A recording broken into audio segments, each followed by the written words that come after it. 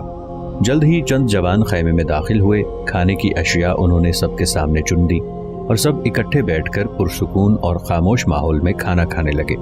کھانا کھانے کے بعد سب پہلے کی طرح نشستوں پر بیٹھ کر باتیں کرنے لگے تھے کہ خیمے کے باہر کسی نے کھنگارتے ہوئے اپنی موجودگی کا احساس دلایا۔ اس پر ارسلان اٹھ کر جب خیمے سے باہر گیا تو خیمے کے دروازے کے ایک طرف سلطان ملک شاہ سلجوقی کا ذاتی خادم کودن کھڑا ہوا تھا۔ اسے دیکھتے ہی ارسلان نے کسی قدر فکر مندی سے اس سے پوچھا، کودن خیریت تو ہے؟ کودن چند قدم آگے بڑھا، ارسلان کے قریب ہوا اور کہنے لگا، امیر ارسلان، آپ کو سلطان نے طلب کیا ہے اور باقی سالار بھی سلطان کے خیمے میں پہنچ چکے ہیں اور شاید سلطان کسی اہم موضوع پر آج گفتگو کرنا چاہتے ہیں۔ ارسلان کے چہرے پر کودن کی آمد پر جو فکر مندی کے آثار تھے وہ جاتے رہے۔ پھر کسی قدر پرسکون انداز میں اسے مخاطب کر کے کہنے لگا، تم چلو، میں تمہارے پیچھے پیچھے آتا ہوں۔ خیمے میں اس وقت میرے مہمان بیٹھے ہوئے ہیں، میں انہیں اطلاع دے کر بس جلد ہی پہنچتا ہوں۔ کودن وہاں سے چلا گیا۔ ارسلان خیمے میں داخل ہوا اور اخیمود کو مخاطب کر کے کہنے لگا، آپ لوگ بیٹھے، میں تھوڑی دیر تک آتا ہوں، مجھے سلطان نے طلب کیا ہے، کسی اہم مسئلے پر صلاح مشورہ ہوگا۔ ایسا کہنے کے بعد اخیمود کا انتظار کیے بغیر ارسلان خیمے سے نکل گیا۔ ارسلان جب سلطان کے خیمے میں داخل ہوا تو وہاں پہلے سے قیم الدولہ، برسق اور بدران کے علاوہ کچھ دوسرے سالار بھی بیٹھے تھے۔ بلند آواز میں سلام کرتے ہوئے ارسلان آگے بڑھا، قیم الدولہ کے پہلو میں بیٹھ گیا۔ اس کی آمد پر تھوڑی دیر خاموشی رہی، پھر سلطان نے گفتگو کا آغاز کیا۔ خیمے میں سلطان کی آواز گونجی، ارسلان، تمہاری آمد سے پہلے میں قیم الدولہ، بدران اور برسق کے علاوہ دوسرے سالاروں سے مشورہ کر چکا ہوں۔ میں تمہارے اور بدران کے ذمے ایک مہم لگانا چاہتا ہوں اور میرے خیال میں تم دونوں احسن طریقے سے اس سے نمٹ سکتے ہو۔ مغرب کی نماز سے پہلے ہمارے وہ مخبر جو ہم نے حلب کے گرد و نواح میں حالات کا جائزہ لینے کے لیے بھیجے تھے وہ لوٹے تھے۔ انہوں نے یہ اطلاع دی ہے کہ تاج الدولہ نے شہر کو فتح کر لیا ہے۔ اب صورتحال یہ ہے کہ تاج الدولہ اس وقت حلب شہر کے اندر ہے۔ جانتے ہوگے کہ حلب شہر پر ابن حسین کا قبضہ ہے۔ ابن حسین اپنی سلامتی کے لیے بھاگ چکا ہے اور شہر پر تاج الدولہ کا قبضہ ہو چکا ہے، لیکن حلب شہر کے قلعے پر مسلم بن قریش کے چچا زاد بھائی سالم بن ملک کا تسلط ہے۔ اس نے قلعہ تاج الدولہ کے حوالے کرنے سے انکار کر دیا ہے اور اس کا مطالبہ ہے کہ وہ قلعہ ہمارے حوالے کرے گا۔ تاج الدولہ لگاتار اصرار کر رہا ہے کہ حلب کا قلعہ اس کے حوالے کر دیا جائے، لیکن وہ مان نہیں رہا۔ اب صورتحال کچھ اس طرح ہے کہ تاج الدولہ تو شہر کے اندر موجود ہے اور قلعے پر قبضہ کرنے کے لیے جدوجہد کر رہا ہے۔ سالم مزاحمت پر اترا ہوا ہے۔ ایک بڑے لشکر کے ساتھ ارتق بھی تاج الدولہ کی مدد کو پہنچا ہوا ہے، اور جو مخبر آئے ہیں ان کا کہنا ہے کہ ارتق اس وقت ایک کافی بڑے لشکر کے ساتھ حلب کے نواح میں مقیم تھا۔ تاج الدولہ اور ارتق نے یہ منصوبہ بنایا ہے کہ جو کوئی بھی حلب پر قبضہ کرنے کے لیے آتا ہے، ارتق پہلے اسے روکے گا، پھر شہر سے نکل کر تاج الدولہ اس پر ضرب لگائے گا۔ اس طرح دونوں مل کر حلب شہر کا دفاع کرتے ہوئے اس پر اپنا قبضہ جاری رکھیں گے۔ بیٹے، پہلے میرا ارادہ تھا کہ چند روز یہاں رکوں گا، لیکن اب میں جلد یہاں سے کوچ کرنا چاہتا ہوں۔ ایسا نہ ہو حلب شہر کے اندر تاج الدولہ حلب کے قلعے پر قبضہ کرنے کی خاطر اپنا دباؤ بڑھاتا رہے اور تنگ آ کر سالم بن ملک اس کے سامنے ہتھیار ڈال دے اور قلعہ اس کے حوالے کر دے۔ میں ایسا نہیں چاہتا۔ اب جو لاہے عمل ہم نے تیار کیا ہے وہ یہ ہے کہ سب سے پہلے تم اور بدران اپنے لشکر کے ساتھ یہاں سے کوچ کرو گے۔ تمہارا رخ ارتق کی طرف ہوگا۔ ایسا میں اس لیے چاہتا ہوں کہ ارتق حلب کے نواح میں قیام کیے ہوئے ہے۔ جو مخبر آئے ہیں وہ اس تک تمہاری رہنمائی کریں گے۔ تمہارے پیچھے پیچھے میں قیم الدولہ اور برسق بھی باقی لشکر کے ساتھ کوچ کریں گے۔ شہر کا نظم و نسق ٹھیک ہے، اب یہاں ایسی کوئی قوت نہیں جو ہمارے خلاف بغاوت کرے۔ اس شہر پر حملہ آور ہوتے وقت میں نے سوچا تھا کہ قلعے کے حاکم جعفر کے ساتھ ساتھ یہودی تنظیم کے سربراہ عمر موسیٰ کا بھی خاتمہ ہو جائے گا، لیکن ہمارے حملہ آور ہونے سے پہلے ہی عمر موسیٰ یہاں سے بھاگ گیا۔ بہرحال دوڑ کے کہاں جائے گا؟ اگر اس نے زمین کی تہ میں بھی اترنے کی کوشش کی تو ہم اس کا تعاقب کر کے اس کا خاتمہ کرنے کی کوشش ضرور کریں گے۔ اس وقت ہمارے سامنے جو سب سے اہم مہم ہے وہ تاج الدولہ اور ارتق کی ہے۔ سلطان کے خاموش ہونے پر ارسلان نے کہنا شروع کیا، سلطان محترم، اگر آپ برا نہ مانیں تو اس موقع پر میں ایک تجویز پیش کروں گا۔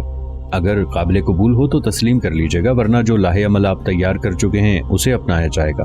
میں چاہتا ہوں کہ آج رات لشکر یہاں قیام کرے، اگلے روز شہر کا نظم و نسق اپنے اعتبار سے ہاتھوں میں دینے کے بعد یہاں سے ہم کوچ کریں گے۔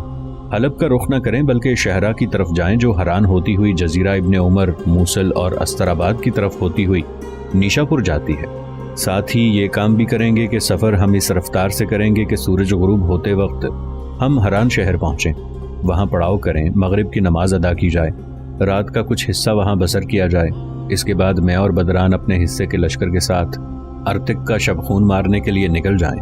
اگر آپ قیم الدولہ، برسق اور دیگر سالاروں کے ساتھ حلب کا رخ کیجیے گا۔ سلطان محترم، اگر ہم اس طرح کرتے ہیں تو ارتک اور تاج الدولہ یہی خیال کریں گے کہ حلب کا رخ کرنے کی بجائے ہم حران، جزیرہ ابن عمر، موصل اور ہمدان سے ہوتے ہوئے نیشا پور رخ کریں گے، لہٰذا وہ کسی قدر ہماری طرف سے غافل ہو جائیں گے اور اپنے لیے ہمیں خطرہ خیال نہیں کریں گے۔ اس کے علاوہ سلطان محترم، ارسلان مزید کچھ کہنا چاہتا تھا کہ اس کی بات کاٹتے ہوئے سلطان بول پڑا۔ ارسلان، جو کچھ تم کہنا چاہتے ہو وہ میں سمجھ گیا، اب تمہیں مزید کچھ کہنے کی ضرورت نہیں ہے، میں نے تمہاری تجویز کو پسند کیا ہے۔ جی دوستو، تو آپ نے دیکھی آج یہ بہت ہی خوبصورت سی ویڈیو۔